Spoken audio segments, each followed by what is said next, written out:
আসসালামু আলাইকুম। চাঞ্চল্যকর তথ্য ফাঁস করে দিলেন বিএনপির এক নেতা। গোপন তথ্য ফাঁস, কেন তারেক রহমান দেশে আসতেছেন না। এই তথ্যটা এতদিন বিএনপি গোপন রাখার চেষ্টা করছে, কিন্তু শেষ পর্যন্ত আর গোপন রাখতে পারেনি, ফাঁস হয়ে গেছে। এই যুগে কোনো তথ্যই গোপন করে রাখা সম্ভব না। একটা সময়ে সেটা ফ্লাশ হয়ে যাবে, এটা পাশ হয়ে যাবে, প্রকাশিত হয়ে যাবে, সাধারণ মানুষ এটা জেনে যাবে। গত 16 মাস থেকে যে বলতেছে বিএনপি যে তারিখ যেই যে আগামী মাসে আসবে, আগামী মাসে আসবে, এইভাবে যে 10-12টা তারিখ দিল, আসেনি। এই যে এই নভেম্বরের শেষ তারিখ দিয়েছিল, এই নভেম্বরে যে তারিখ দিয়া এই নভেম্বরে দেশে আসতেছে, কিন্তু আজকে নভেম্বরে 26 তারিখ আসেনি। ম্যাডাম যখন চিকিৎসার জন্য লন্ডনে গেছেন তখনও বলছেন যে এই যে ম্যাডামের সাথেই আসবেন। যখন ম্যাডাম চিকিৎসা নিয়ে চলে আসলেন, সাথে জুবাইদা রহমান আসলেন, বলল যে উনি যে আসার প্রস্তুতি নিচ্ছেন, জুবাইদা রহমান এই জন্য আসছেন, উনি কোথায় উঠবেন, কোন বাসায় উঠবেন সেই বাসা ঠিক করা হচ্ছে, সেই বাসার কাজ করা হচ্ছে। একবার বলছে গুলশান 2-এর একটা বাসায় উঠবেন, একবার বলছেন জুবাইদা রহমানের বাবার যে বাসাটা আছে বাড়িধারাতে সেটাতে উঠবেন, সেটা সংস্কার কাজ চলতেছে। এগুলি গত 16 মাস থেকে শুধু শুনতেছি, কিন্তু আসতেছে না। যেই কারণে উনি আসতেছে না, আমি সেটা বলতেছি আস্তে আস্তে। এই যে এতগুলি তারিখ দেওয়ার পর উনি কেন আসেননি? এটা কি উনি ইচ্ছা করেই আসেননি? এটা কি উনি প্রতারণা করছেন? এটা কি মিথ্যাচার করছেন? মিথ্যা গুজব ছড়াইছেন? না, উনি আসার চেষ্টা করছেন, উনি আসতে পারেননি। উনি দেশে এসে দলের দায়িত্ব নিতে চেয়েছেন, এটা সম্ভব হয়নি। গত 16 মাসে যেসব বাধার কারণে, যাদের বাধার কারণে উনি দেশে আসতে পারেননি, যাদের ভয়ে দেশে আসতে পারেননি, তাদের সাথে বিএনপির উচ্চ পর্যায়ের নেতারা একাধিকবার বৈঠক করছেন একটা নেগোসিয়েশন করার জন্য, যেন তারেক জিয়া এসে দলের দায়িত্ব নিতে পারেন। যদি দল নির্বাচিত হয়ে সরকারে যায়, যেন সরকার পরিচালনার দায়িত্ব নিতে পারেন এবং উনি ওনার রাজনৈতিক সকল কার্যকলাপ যেন করতে পারেন দেশে এসে সহজভাবে, সুন্দরভাবে। কোনো বাধা যেন দেওয়া না হয়, কোথাও থেকে যেন কোনো বাধা না আসে, কেউ যেন কোনো অসহযোগিতা না করে, কোনো ধরনের শত্রুতা যেন না করে। এবং ওনার যে জীবননাশের যে হুমকি আছে, ওনার যেটার ভয় আছে, ওনার যে ভয় এখন পর্যন্ত উনি আসতেছেন না, সেই ধরনের কোনো হুমকি যেন না থাকে, এটা নিয়ে একাধিকবার নেগোসিয়েশন করার চেষ্টা করা হয়েছে গোপন বৈঠকে, কিন্তু সেটা সম্ভব হয়নি। নেগোসিয়েশন ফেল করছে, সেখানে নেগোসিয়েশন করতে পারেনি। 1 নম্বর কারণ হলো এই জন্য উনি এখন পর্যন্ত আসেননি। উনি এসে, না হয় উনি অনেক আগেই এসে দলের দায়িত্ব নিতেন, কারণ নেতাকর্মীদেরকে নিয়ন্ত্রণ করা যাচ্ছিল না। উনি বিদেশে বসে বারবার বিভিন্ন পর্যায়ে নেতাকর্মীদের সাথে যোগাযোগ করছেন, বিভিন্ন ভিডিও বার্তা দিচ্ছেন, দিয়ে তারপরেও নিয়ন্ত্রণ করতে পারেননি। এটা উনি চেষ্টা করছেন, কারণ উনি এটা জানেন বিদেশে থেকে এত বড় একটা দল পরিচালনা করা চারটাখানি কথা না। বিদেশে বসে নেতাকর্মীদেরকে নিয়ন্ত্রণ করা এত সহজ না। দেশে আসলে যেটা সহজ, উনি দেশে আসলে নেতাকর্মীদেরকে 90-95% নিয়ন্ত্রণ করতে পারতেন। গত 16 মাসে নেতাকর্মীরা যেসব বিতর্কিত কর্মকাণ্ডে জড়াই গেছে, নেতিবাচক কর্মকাণ্ডে জড়াই গেছে, এই যে চাঁদাবাজি, টেন্ডারবাজি, খুন, ধর্ষণ, অপহরণ, নিজেদের মাঝে খুন, দলীয় কোন দলে যে মার্ডার হচ্ছে, প্রতিদিন বিভিন্ন জায়গায় দলের এক নেতার বিরুদ্ধে আরেক নেতা বিক্ষোভ করতেছে, রাজপথে আন্দোলন করতেছে, বিভিন্ন জায়গায় রাস্তায় ব্যারিকেড দিয়ে আন্দোলন করতেছে। এগুলি সব নিয়ন্ত্রণ করতে পারতেন যদি উনি দেশে আসতে পারতেন। ওই বাধাটার কারণে উনি দেশে আসতে পারেননি এবং ওনার আশাটা সম্পূর্ণ অনিশ্চিত। উনি নির্বাচনের আগে আসতে পারবেন কিনা এটা নিয়ে সন্দেহ আছে।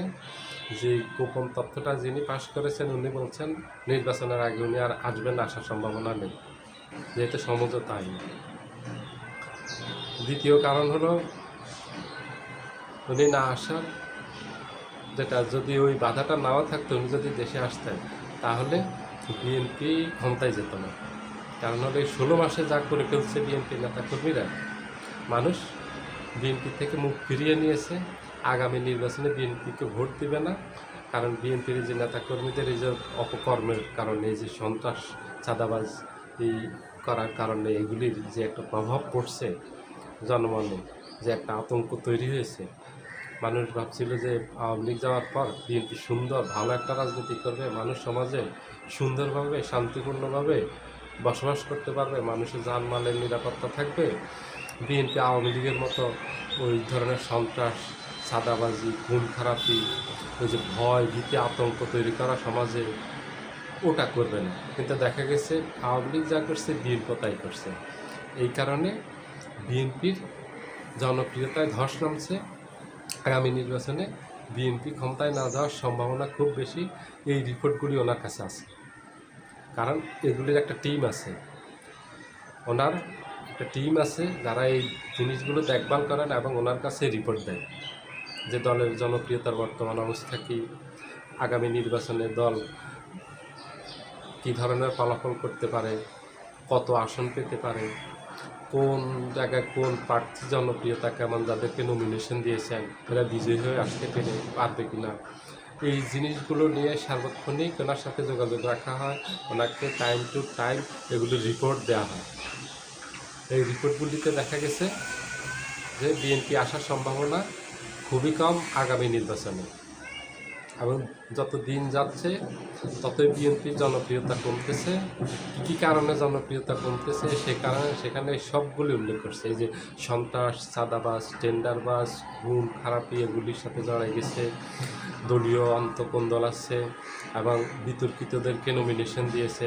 গত 16 বছরে যারা দলের সাথে সম্পর্ক রাখে নাই তাদেরকে নমিনেশন দিয়েছে। একসময় সংস্কারপন্থী যারা ছিল 1-11 সময় তাদেরকে নমিনেশন দিয়েছে। দলের অনেক ত্যাগী নেতাদেরকে নমিনেশন দেয়নি, নমিনেশন বঞ্চিত হয়েছেন, তারা নিষ্ক্রিয় অবস্থায় আছে। এই প্রভাবগুলো আগামী নির্বাচনে পড়বে এবং এগুলির কারণে আগামী নির্বাচনে বিএনপি ক্ষমতায় যেতে পারবে না। দলের ভিতর থেকে বিএনপির বিরুদ্ধে বিএনপির প্রতিরোধের মুখে পড়বে। বিএনপির শত্রুতা কারণে বিএনপি আগামী নির্বাচনে হারবে। সবগুলি উল্লেখ আছে, সব ওই রিপোর্টে সব কিছু আছে,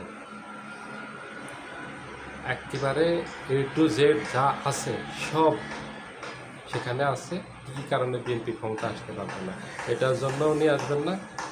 দ্বিতীয়ত হলো বিএনপি যেইভাবে প্রশাসন চেয়েছিল, একটা মাঠ প্রশাসন আগামী নির্বাচনের সময় যারা প্রশাসনে গুরুত্বপূর্ণ দায়িত্ব পালন করবেন, ডিসি এসপি পুলিশের ওসি এবং যেসব সচিব থাকবেন, নির্বাচন কমিশনের কর্মকর্তারা থাকবেন, তাদের যেন বিএনপির পছন্দ মতো নিয়োগ দেওয়া হয়। বিএনপি এই জন্য একটা তালিকা সরকারের উচ্চ পর্যায়ে দিয়েছে। বিএনপি পন্থী যেসব উপদেষ্টা আছে সরকারে, তাদের মাধ্যমে সরকারের উচ্চ পর্যায়ে দিয়েছে। কিন্তু ডক্টর ইউনূস এগুলিকে একেবারেই পাত্তা দেয়নি।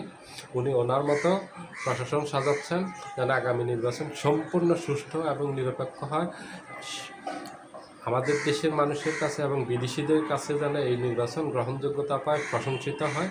উনি আগেই ঘোষণা দিয়েছেন যে ইতিহাসে সেরা নির্বাচন করবেন। এই ইতিহাসে সেরা নির্বাচন করার জন্য যা যা করা দরকার উনি সব কিছু করতেছেন।